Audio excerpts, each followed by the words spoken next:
병원에서 6개월 동안 있는 동안에 많은 생각들이 바뀌었습니다.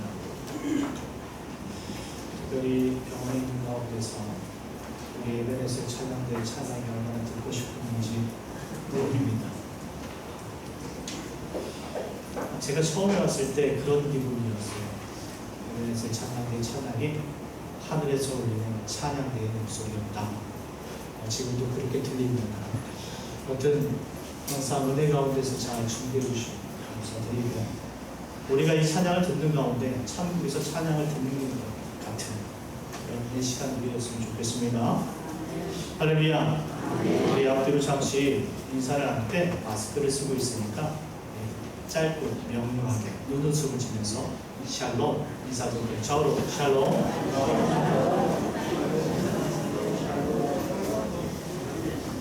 샬롬의 목적 좋은 것이 없는 것 같습니다.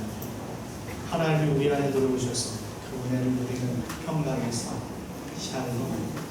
아주 짧고 간단한 문화에서 우리가 인사하셔도 너무나 좋은 것 같은 그런 인생이 되었으면 좋겠습니다.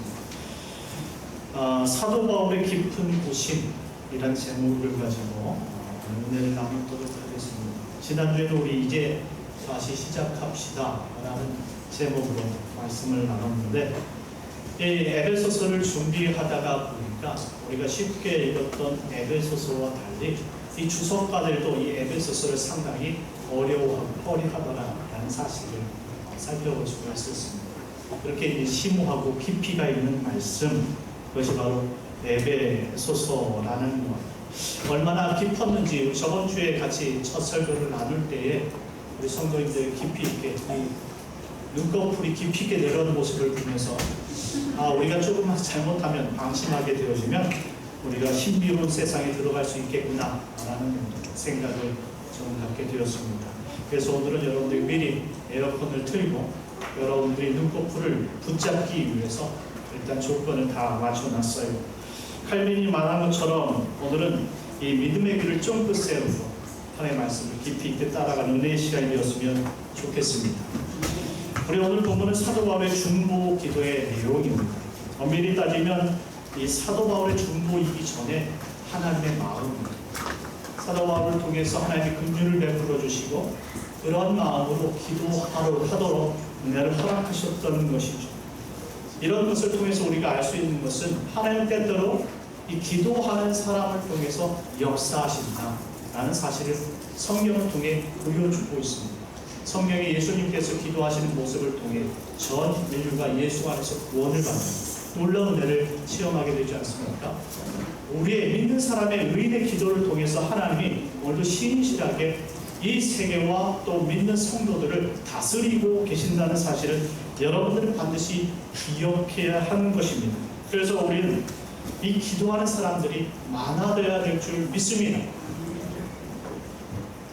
부모가 자녀를 위해 기도하는 것이 자연스러운 것처럼 성도가 하나님의 나라와 뜻을 위하여 기도하는 것이 자연스러운 그러한 교회가 되어져야 된다는 것입니다. 그러니 은혜자를 사모하고 기도의 자리를 지키는 성도님들 되시길 예수님의 이름으로 축원합니다. 사도 바울은 에베소 교인들에게 하나님의 이러한 은혜의 복을 주셨다라고 설명했습니다. 그리고 이렇게 은혜를 따라 예수님처럼 성장할 것이다 라고 소망을 담아서 기도합니다.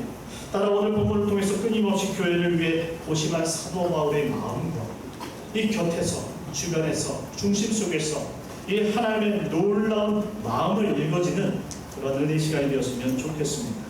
그래서 오늘 사도 바울의 깊은 고심 중보 기도 가운데 이 두 가지 기도 제목을 가지고 은혜를 나누도록 하겠습니다. 첫 번째는 하나님의 섭리를 알게 하소서. 하나님의 섭리를 알도록 사도 바울은 중보하면서 기도하였던 것입니다. 이것이 15절에서 17절까지 말씀인데 우리가 읽었지만 15절에서 의미를 생각하면 17절까지 말씀 세 구절을 다 같이 합독해서 읽도록 하겠습니다. 시작. 이로 말미암아 주 예수 안에서 너희 믿음과 모든 성도를 향한 사랑을 나도 듣고 내가 기도할 때에 기억하며 너희로 말미암아 감사하기를 그치지 아니하고 우리 주 예수 그리스도의 하나님 영광의 아버지께서 지혜와 계시의 영을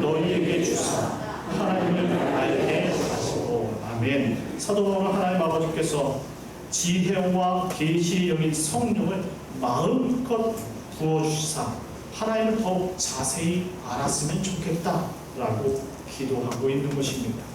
또한 15절 말씀에 시작할 때 이로 말미암아 라는 이 문장은 우리가 지난주에 14절까지 배웠던 에베소 교인들의 성령과 지혜의 총명을 받아 자라도록 염원을 담아 기도하는 이 중보의 내용이 담겨져 있다라는 거예요.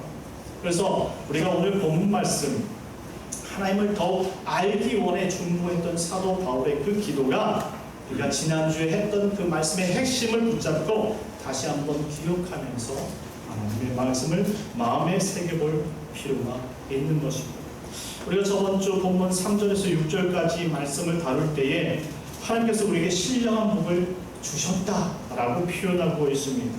신령한 복. 복은 좋은데 신령한 복이라고 특별하게 구별하였습니다. 영어 문장으로 보니까 spiritual blessing in Christ입니다. 한마디로 예수 안에서 주어지는 축복, 영적인 축복이라는 것입니다. 선을 그었지요. 이 물리적이고 우리가 실제로 갖고 싶어하는 그 세속적인 복이 아니라 영적인 복이다라고 설명하고 있습니다. 그래서 첫 번째 4절에 나오는 택함의 복이었고 5절에 나오는 예정의 복이다 설명을 드렸습니다. 먼저 택함의 복이란 4절 말씀인데요. 다 같이 한번 읽어보겠습니다. 시작. 곧 창세전에 그리스도 안에서 우리를 택하사 우리로 사랑 안에서 그 앞에 거룩하고 흠이 없게 하시려고. 여기 택함이라는 단어 에클레고마이란 골라내다 선택하다라는 거예요. 수많은 것들이 있지만 그 안에서 콕 집어서 골라냈다라는 것. 한마디로 초이스에 대한 의미이죠. 이 초이스 선택은 바로 영원전 선택이라는 거예요. 영원전 선택이라는 것은 우리가 태어나지 않고 이 땅에 아무것도 없었을 때 하나님께서 하나님의 계획하심으로 말미암아 선택하셨다라는 거예요. 그런데 이 하나님은 우리를 선택만 하신 것이 아닙니다. 우리가 읽은 저 4절 끝에 보니까 우리로 사랑 안에서 그 앞에 거룩하고 흠이 없게 하시려고 라는 문장이 따라 담겨져 있다는 거예요. 선택한 자에게 이러한 복이 바로 신령한 복이라는 거예요. 그 앞에서 거룩하고 흠이 없게 하시려는 그 선택이, 그 축복이 담겨져 있다라는. 그런데요, 영원전 선택, 이 영원전 선택이라는 단어가 우리는 하나님을 알지 못한 때를 의미하는 것 아니겠습니까? 그러니 우리가 하나님을 알지 못할 때는 선택에 담겨진 이 거룩하고 흠이 없는 그러한 축복이 무엇인지 관심도 없다라는 거예요. 그러니 우리가 신앙생활 하기 전에 예수 믿는 것이 무슨 축복이 있겠어? 귀찮거나 또 나에게 해가 되거나 나에게 이 부담이 되는 것으로 생각할 뿐이지 그것이 나에게 축복이라는 생각을 전혀 할 수 없는 상태더라라는 거예요. 그래서 하나님께서 예정의 복을 주신 거예요. 이 예정의 복은 5절 말씀을 다루고 있는데요. 우리 5절 말씀을 다 같이 읽도록 하겠습니다. 시작. 그 기쁘신 뜻대로 우리를 예정하사 예수 그리스도로 말미암아 자기의 아들들이 되게 하셨으니. 아멘. 여기 시작되는 문장이 그 기쁘신 뜻대로 라고 말하고 있지 않습니까? 유도키아, 이 기쁘다라는 뜻은 다시 말하면 기대, 염원, 소망 이런 뜻을 가지고 있어요. 이렇게 될 것이라는 기대가 담겨져 있다는 것이죠. 하나님은 우리를 예정하여서 그를 선택했을 때에 하나님께서 이렇게 될 것이라는 기쁨과 기대를 가지고 있었다라는 거예요. 그 기대가 무엇이냐면 아까 4절 말씀에 읽었던 거룩하고 흠이 없는 삶이라는 것이죠. 비록 우리가 선택받았을 때는 우리가 알지 못했지만 예정이라는 그 복을 누려지게 될 때에는 그 4절 선택에 담겼던 그 축복이 우리에게 흘러 넘치게 되어 있다라는 거예요. 그리고 이 예정이라는 단어가 프리오리오라는 단어인데요. 미리 정해두다라는 뜻을 가지고 있어요. 다시 말해 이 미리 정해두자라는 것은 부르심, 홀링에 대한 얘기입니다. 만남에 대한 이야기예요. 우리가 선택받았을 때는 누가 선택받았는지 알 수 없지만 하나님 부르실 때는 이 부르심에 응답하고 내가 주님을 주님으로 알고 하나님을 아버지로 부를 수 있는 관계가 되었다라는 거예요. 그래서 비로소 우리가 하나님의 부르심, 예정함을 받을 때에 이 자리에 나와서 하나님을 아버지라고 부르고 찬양하며 예배할 수 있는 복을 누리게 되었다라는 거예요. 여러분들이 선택받았을 때 이 자리에 오는 것이 그렇게 흥미롭지 않았을 거예요. 그런데 부모님의 손을 붙잡고 나왔다거나 친구의 초청으로 해서 나왔다거나 우연찮게 정말로 전도받아서 나왔을 때에 여러분 처음에는 아무렇지도 않았지만 결국 이것이 귀하다는 사실을 알게 된 때가 언제이냐? 하나님이 나를 만나 주셨을 때 그때가 가장 귀한 줄 믿으시기 바랍니다. 하나님이 나를 만나 주시고 내가 하나님 자녀가 된 것이 이렇게 깊다는 사실을 알게 되는 것, 이것을 정하고 구원의 계획을 이루는 그때가 예정, 풀이 어리고 미리 정해주신 때라는 것입니다. 그런데 하나님이 우리를 만나실 때 아까 그냥 만나주시지 않고 4절에 선택하셨을 때 담아뒀던 그 축복을 이루시게 우리 담아주셨다라고 말씀을 드렸어요. 이런 선택의 축복이 예정한 적이 비로소 이루어지는 거룩하고 흠이 없는 삶. 자, 여기서 여러분들이 생각할 것은 거룩하고 흠이 없는 삶은 마냥 좋은 삶이 아니에요.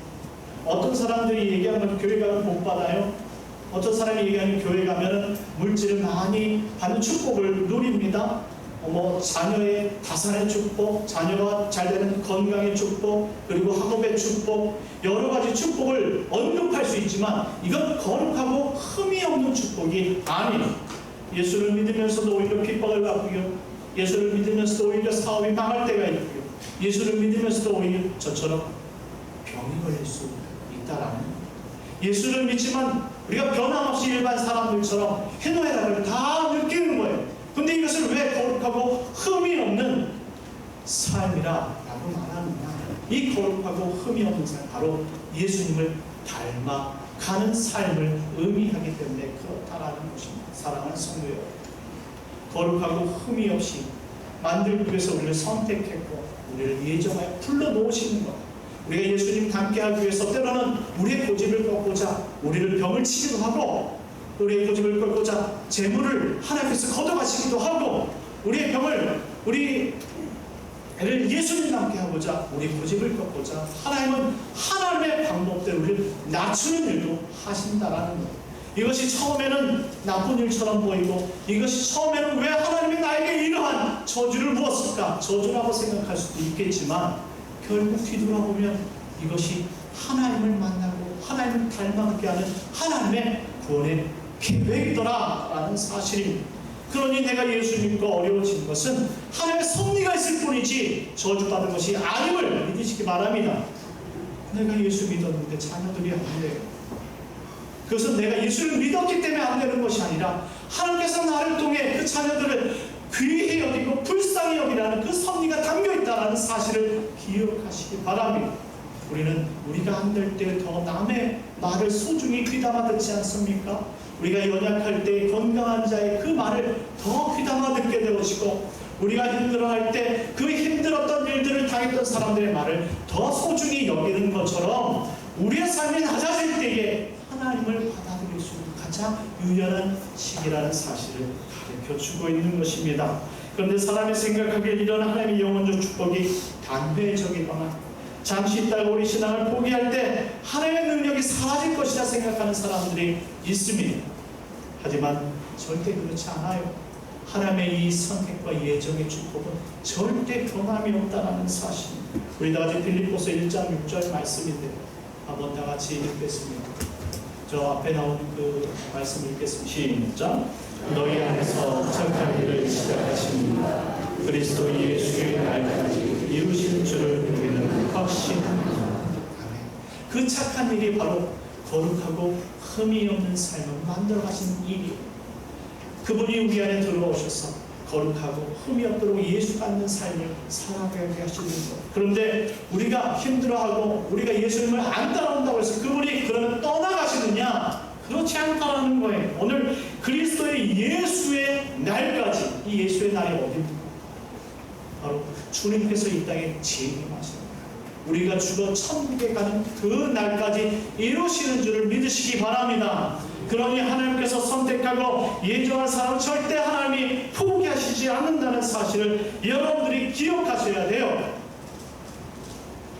물론 구원교리에 있어 구원받은 사람 한 번 믿으면 회개할 것이 없다라고 생각하는 사람들이 있는데 절대 그렇지 않습니다. 예수 믿는 사람들은 내 안에 계신 성령께서 회개할 수 있도록 거룩하게 만들어가는 거예요. 우리의 죄를 사할 수 있도록 흠이 없게 만들어가는 거예요.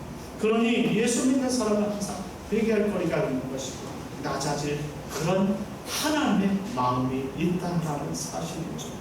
그래서 혹시 더딜 수는 있지만 끝까지 하나님의 손길로 그리스도인답게 예수님을 닮아가게 되어 있는 것이 바로 선택과 예정의 복을 받은 하나님의 축복인 줄 믿으시기 바랍니다. 그러니 신령한 이 신앙생활이란 이 처음에는 아무것도 모르는 초신자의 삶을 사는 것처럼 어설프고 낯설고 내 중심적이 되지만 점점 은혜를 경험하고 성장해 가다 보면 하나님의 은혜가 곧 나를 이끌어간다는 고백을 하게 됩니다. 처음에 못 모르고 신앙생활 주님의 은혜를 감격하게 되어지면 결국 하나님 나를 여태까지 붙잡아 주셨구나라는 사실을 인정하게 되어 있다는 것이죠. 그래서 교회 주변인에서 중심으로 들어가게 되면 경험하게 되는 것이죠. 또한 복에 대한 관념도 처음에는 육적인 재물의 복을 탐하고 그것을 위해서 날마다 기도했지만 이제 우리 자녀들이 예수 믿고 구원받는 것에 초점이 맞춰집니다. 우리 영감이, 우리 할머니가, 우리 아내가, 우리 남편이 예수 믿고 구원받는 것처럼 귀한 것이 없다는 그 축복을 깨닫게 된다는 것입니다. 결국 영적인 복이 얼마나 중요하고 영광스러운 일인지 알고 영혼을 사모하면서 축복을 이 땅에서 누려가게 된다는 것이죠. 사도 바울은 이와 같은 하나님의 섭리가 그들에게 있음을 알고 그렇게 이루어질 존재가 되도록 오늘 기도하고 있다 이 말씀입니다. 성도들은 성도로서 이 땅에서 마땅히 자신에게 주어진 선택과 예정의 신령한 복으로 거듭나야 되는 겁니다. 곧 예수님을 닮아가는 성도임을 기억하고 신령한 변화를 두려워하지 말고 신령한 존재로서 살아갈 수 있는 성도인들 되시길 예수님의 이름으로 축원합니다. 두 번째 기도인데요. 부르심의 소망을 깨닫게 하소서. 처음에는 하나님을 알았으면 좋겠다라는 것. 그런데 이제 사도 바울은 그 알을 넘어서 하나님 너희를 왜 불렀는지 좀 그 이유를 알았으면 좋겠다라는 것이죠. 따라서 사도 바울은 에베소 교인들이 하나님의 신령한 복을 따라 하나님께서 우리에게 부르신 소망이 무엇인지를 알기를 원하고 있다는 것입니다. 하나님께서 택한 자들에게 주실 그 은혜의 깊이를 알고 그 영광의 가치를 알아가는 성도들이 되기를 간절히 원하고 있다는 것입니다. 우리가 18절 말씀을 읽어보도록 하겠습니다. 시작. 너희 마음에 눈을 밝히사 그의 부르심의 소망이 무엇이냐 성도 안에서 그 기업의 영광의 풍성함이 무엇이냐. 아멘. 너희 마음의 눈을 밝히사. 이 밝히다라는 동사가 이 포티조라는 것은 조명하다, 비추다. 다시 말하면 계시하다 이런 의미를 가지고 있습니다. 생각해 보세요. 영원전 선택을 받은 성도들이 하나님이 우리에게 스스로 자신을 계시하지 않았다면 우리가 하나님을 어떻게 받아들일 수 있었겠습니까? 죄로 타락한 우리가 어떻게 하나님의 선한 섭리를 스스로 깨달을 수 있었겠느냐.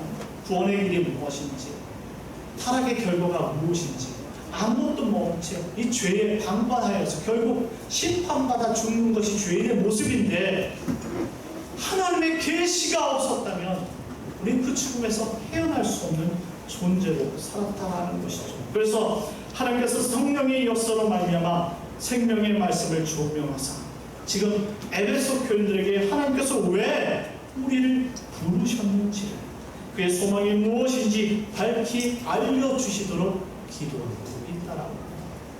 이런 중보의 기도가 그 에베소 교인들을 살아나게 한다는 사실을 기억하십시오. 여러분이 자녀를 위해서 하는 이 중보의 기도가 여러분의 자녀가 언제인지 모르지만 하나님의 선택한 그 구원의 계획 그때 예정함을 이룰지 모른다라는 것입니다. 그러니 기도를 끊임없이 해야 된다는 사실을 기억하시기 바랍니다. 또한 사도 바울은 성도 안에서 그 기업의 영광의 풍성함이 무엇인지 알도록 기도합니다. 이 문장을 보면 우리가 어법상 우리가 하나님으로부터 받게 될 기업에 초점을 맞출 수가 있어요. 우리가 그럼 예수 믿으면 어떻게 되는데 이런 초점을 맞출 수 있다는 것. 처음 에베소 교인들도 예수 믿으면 어떻게 되는데 구원받아 천국에 이르는데 천국은 어떤데 이렇게 시작되어지는 것이 신앙이라는 것. 여러분들도 똑같지요. 예수 믿으면 어떻게 되는데 여러분이 구원받는 삶, 천국의 삶을 누린다라는 거예요. 그것이 어떤 축복인데 영화로운 삶이지 우리의 시작은 천국의 소망을 받고 그 기업을 갖는 것에서 시작이 되더라라는 거예요. 그런데 오늘 사도 바울은 부르신 이유가 천국 가는 데에서 끝인 것이 아니라 오늘 문장을 더 읽어 나가게 되어지면 하나님의 기업으로서 결국 하나님 나라에서 받게 될 영광과 부유함이 어떤 것인지 알게 될 것이다 라는 사실입니다. 한마디로 사도 바울은 천국의 상급이 아니라 우리가 하나님께 어떤 존재가 되어져서 천국에 들어가게 되어질 때 우리를 부르신 목적이 무엇인지를 알게 되어진다라고 설명하고 있는 것입니다. 그러니 사도 바울은 육체의 눈이 아닌 마음의 눈이 밝혀지기를 원하고 결과적으로 지금 육적인 상황 속에 복이 아닌 우리에게 주시는 하나님 나라의 영혼의 복, 그 영광과 부유함이 어떤 것인지 알고 이 땅에서 그 복을 깨닫고 사랑하는 성숙한 그리스도인이 되기를 기도하고 있다 이 말씀입니다. 저 또한 여러분들을 위해서 기도합니다. 단지 현상적인 복을 위해서 살아가는 성도들이 아니라 영혼의 복을 이 땅에서 누리면서 비록 내가 가진 것이 남들이 가진 것보다 좀 적을지라도 그것에 만족하고 하나님이 나에게 주신 일용할 양식을 감사하고 또한 우리에게 주신 건강함을 따라서 우리에게 생명 주신 그날까지 믿음을 지켜 살아가기를 기도하고 있다는 사실입니다. 그러니 우리는 예수 믿고 예배 드리는 데서 그치는 사람이 아니라 거기서 더 나아가서 나를 부르신 이유와 목적이 무엇인지를 알고 내가 하나님 앞에 불려갔을 때 그 영광과 부유함이 어떠한지를 알아서 이 땅에 예수 믿는 기쁨을 참되게 성숙한 자로서 누리기를 소망해야 된다라는 사실입니다. 전라남도 영광이 가게 되어지면 이 6.25 한국전쟁 때 순교를 당하게 된 교회들이 여러 있습니다. 그 중에 대표적으로 야월교회와 그리고 영산교회를 들 수가 있어요. 야월교회 교회 전체 인원수가 55명 정도 되는 작은 교회입니다. 당시 이들은 6.25 전쟁 마치고 퇴각하여 숨어있는 이 공산당, 이 잔당들과 맞서야 하는 상황들이 너무나 많았어요. 다시 말하면 퇴각해야 되는데 이 산에 숨어서 이 올라가지 못하고 퇴각하지 못해서 오도가지도 못하는 그런 공산당의 잔당들이 있었던 것이죠. 이들로 인해서 이 야월교회가 핍박을 받게 되는 거예요. 그들은 공산당의 포로가 되어 변절하지 않기 위해서 그들 신앙을 지키려다가 이 65명 모두가 이 손과 발이 묶여져서 이 영광 앞바다의 수장들에게 순교를 그리고 영산교회 역시 자신들의 신앙을 지키기 위해 어린아이부터 어른에 이르기까지 손발이 묶인 채 목에 큰 돌을 걸어 교회 앞 이 설도포구가 있는데 그 설도포구에서 수장을 당해 77명이라는 많은 숫자가 생명을 잃게 됐죠. 이 영산교회 기록을 살펴보니까 그들 중 여자 어린아이 그 당시 아이들 날 때부터 4, 5, 6, 7 이렇게 낳잖아요. 보통 많게는 9, 10, 11, 12까지 낳으시는데 보통 4, 5 아이를 낳는데 이 어린아이들이 이 언니의 손을 잡고 이 목에 돌을 놓고 쫓아가더라고요. 그리고 남자아이는 형의 손을 잡고 그렇게 쫓아가더라라는 근데 그렇게 쫓아갈 때 그냥 말하시 눈물을 흘렸다. 눈물 얼마나 슬펐겠어요. 눈물을 흘렸다. 그런데 중요한 것은 그 입에 찬송이 있더라라는 것입니다. 한마디로 이들이 그들의 신앙을 지키기 위해서 눈물을 흘렸지만 찬송을 불렀다라고 기록하는 것입니다. 눈물을 흘렸다는 것은 그들도 두려웠다는 거예요. 죽음 앞에서 두렵지 않은 사람이 있겠습니까? 찬송을 불렀다는 것은 믿음을 끝까지 지켰다라는 것입니다. 왜 이들은 이런 죽음을 선택했을까? 분명히 공산당들은 그 십자가 앞에서 물어요. 이 십자가를 부인할 것이냐, 부인하지 않을 것이냐. 근데 왜 그들은 그들의 죽음을 알면서 왜 십자가를 붙들었을까? 설마 이들에게는 생명이 두 개가 됐기 때문에 죽음을 두려워하지 않았던 것일까요? 그렇지 않지요. 생명은 어느 누구에나 단 한 번뿐입니다. 중국을 통일했던 진시 형제도 온 천하를 가지고도 영생 불사를 위해 불로초를 구했다고 말하지 않습니까? 불로초를 구했다는 이유는 생명이 하나밖에 없다는 증명이 되어지는 것입니다. 어느 누가 생명이 귀하지 않은 사람이 있겠습니까?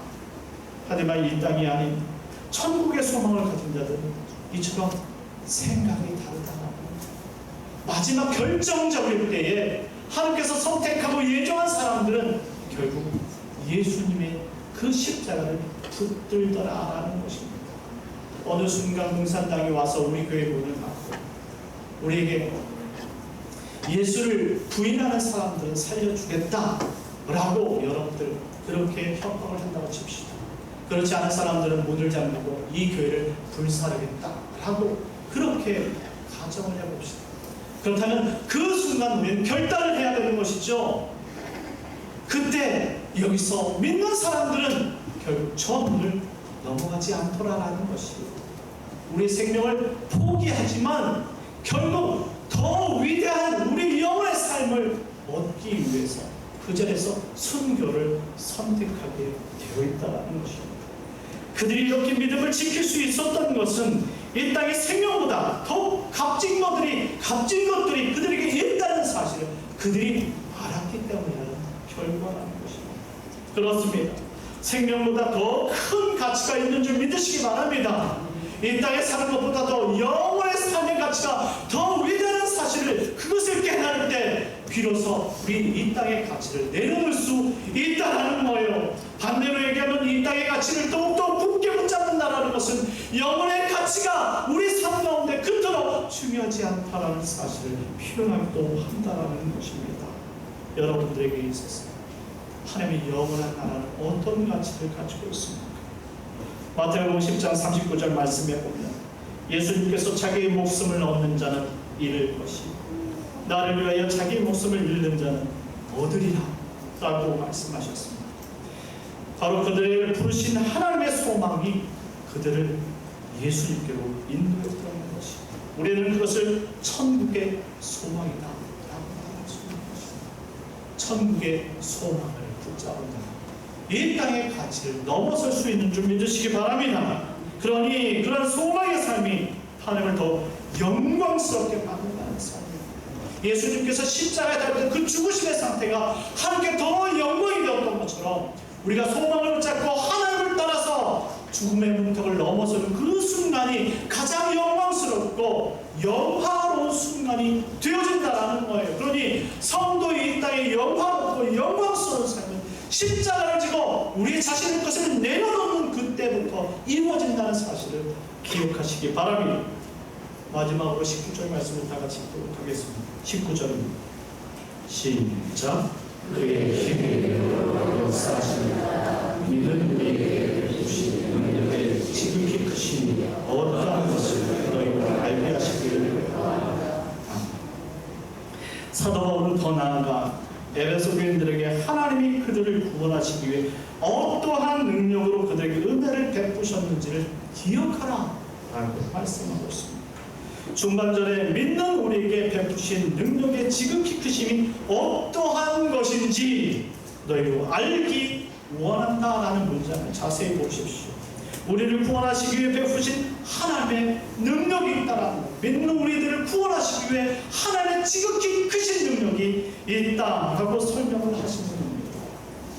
생각해 보세요. 물을 마실 때도 물을 따라 마시는 힘이 필요해요. 밥을 만들어 먹을 때도 쌀을 씻고 밥솥에 넣어 짓는 힘이 필요해요. 외식하거나 여가를 누릴 때도 반드시 대가를 지불해야 될 능력이 필요한 것입니다. 이걸 우리 너무나 잘 알죠. 이처럼 내가 이 세상에 살아가는 그 필요를 누리기 위해서는 힘과 노력과 대가가 반드시 필요하다는 사실을 알아요. 그것도 나의 힘과 노력과 대가를 원한다는 것을 압니다. 하지만 정작 중요한 우리가 받은 구원의 삶이 하나님의 전능하신 능력의 대가로 이루어졌다는 사실은 관심조차 없는 성도들이 있다는 거예요. 지금 내가 구원받은 자의 능력으로 어떻게 살아가야 하는지, 그분의 능력으로 무엇을 먹고 그분의 능력으로 무엇을 행하고 그분의 능력으로 무엇을 위해 살아가야 하는지를 구별조차 하지 않고 예수님과 전혀 상관없이 살아가는 그런 교인들이 있다, 이 말씀입니다. 그래서 사도 바울은 믿는 우리에게 베푸신 능력의 지극히 크심이 어떠한 것인지 좀 알았으면 좋겠다라고 표현합니다. 믿는 우리에게 베푸신 능력의 지극히 크심이 어떤 것이었는지 너희로 좀 알았으면 좋겠다라는 거예요. 좀 알았으면 좋겠다라는 거예요. 적어도 우리가 믿는 사람이라면 지식적이고 이성적인 신앙을 떠나 선언적이고 실제적이고 거듭난 신앙의 삶을 살아야 되지 않겠느냐라는 거예요. 믿는다고 말하지만 믿는 자처럼 살다라는 것이죠. 그래서 사도 바울은 우리에게 주어진 구원이 공짜가 아닌 하나님의 권능으로 이루어졌다라고 설명합니다. 그것이 바로 우리가 읽었던 19절 초반에 나왔던 문장들입니다.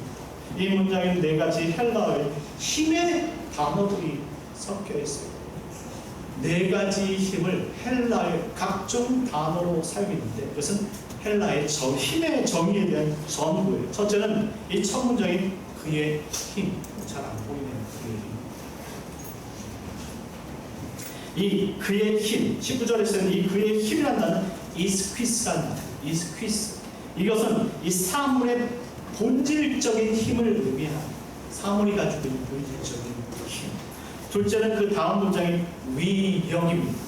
이 위력은 크라토스라는 단어에서 육체적이며 남성적인 힘을 의미합니다. 사물 본질 자체의 힘이 존재하고 이 크라토스라는 것은 남성의 우월적인 힘이 존재한다는 겁니다. 그리고 세 번째 그 다음 문장인 역사하신이라는 단어인데요. 이 역사하다라는 것이 에네르게야라는 단어인데 이것은 활동적인 에너지를 의미합니다. 에너지.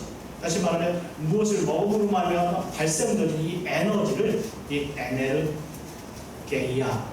이 에네르게야에서 에너지가 발생된 것이죠.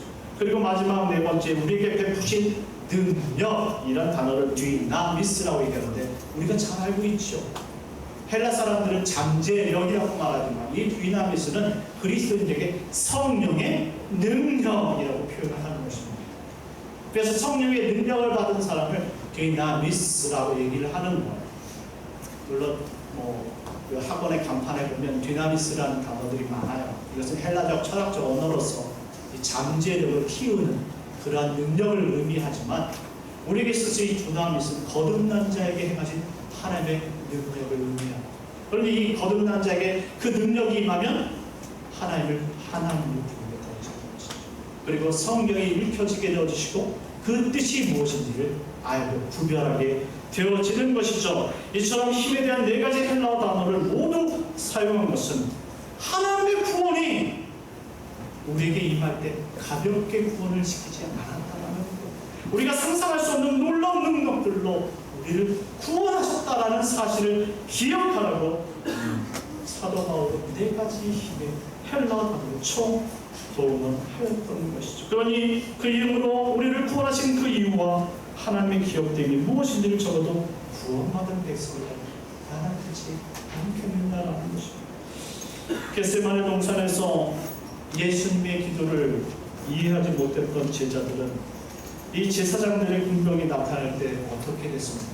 다 도망가고 흩어지고 말았습니다. 그것은 십자가의 능력과 부활의 능력을 그들이 경험하지 못했을 때지요. 그런데 그들이 십자가의 능력과 경험을, 부활의 능력을 경험하고 나서 어떻게 변했습니까? 그들은 비로소 제자가 됩니다. 땅 끝까지 복음을 전하게 됐지요. 결국 야고보는 참수를 당했어요. 결국 도마인도에서 전신의 피부를 벗겨지는 박피를 당했죠. 박피는 머리에서부터 발끝까지 피부를 벗겨내는 그런 처벌입니다. 결국 안드레는 X자 형태로 십자가형에 죽었고, 결국 베드로는 거꾸로 십자가에 달려 순교했다라는 전승을 찾아볼 수 있는 것입니다. 모두 결국 우리가 상상할 수 없는 능력으로 말미암아 하나님의 영광스러운 영화로 들어가게 되었다는 것입니다. 이 말이 무슨 말입니까? 우리가 하나님의 능력을 체험하고 그 능력이 무엇인지를 깨닫고 우리를 부르신 그 목적을 알게 되면 우리도 결국 그와 같은 영화로움과 영광스러운 삶에 들어가게 되었다라는 것입니다. 믿으시기 바랍니다. 이처럼 사도 바울은 주님의 능력으로 주님을 따르는 자들에게 일어날 변화들을 품으며 에베소 교인들을 품고 깊은 고심을 했던 것입니다. 사랑하는 성도 여러분, 저 또한 우리 성도님들에 대한 깊은 구원에 대한 고심이 있습니다. 교회만 다니는 것을 구원이라, 신앙생활이라 말하지 말자라는 것입니다. 적어도 우리가 신앙생활을 한다고 말하면 예수님이 누구신지, 구원이 무엇인지, 그리고 그의 능력으로 어떻게 살아야 하는지를 고민해야 된다는 것입니다. 인생은 두 번 사는 것이 결코 아니에요. 전두환 백혈병으로 인해 생명에 대한 깊은 고민을 했어요. 지금 하나님께서 데려가신다면 어떻게 될까라는 교회, 가정, 이런 고민이죠. 그러니 부르심에 대한 깊은 고민이 생기게 되고 더 진지해집니다. 더 늦기 전에 우리는 인생의 깊은 고민이 있어야 한다라는 거예요. 구원에 대한 깊은 고민이 있어야 합니다. 그래서 하나님 부르신 그때 사도 바울과 같이 남들에게 신앙의 깊이를 전하고 하나님 앞에 부끄러움 없이 설 수 있는 그런 깊은 고민으로 성장해야 가야 된다는 것이죠. 그리고 하나님 나라에 도착할 때 하나님의 영광과 그 풍성함을 만끽할 성도들이 되어야 한다는 것입니다. 이런 신령한 복을 선택하고 예정하는 자들에게 주신 줄 믿으시기 바랍니다. 그러니 한 주간은 하나님께서 우리를 선택하시고 그 안에 담긴 그 복을 우리가 잘 이 곰곰이 묵상해 가면서 풍성히 이루어가는 그런 성숙한 의미 있는 한 주간 되기를 예수님의 이름으로 축원합니다. 다 같이 일어나시겠습니다. 찬송가 290장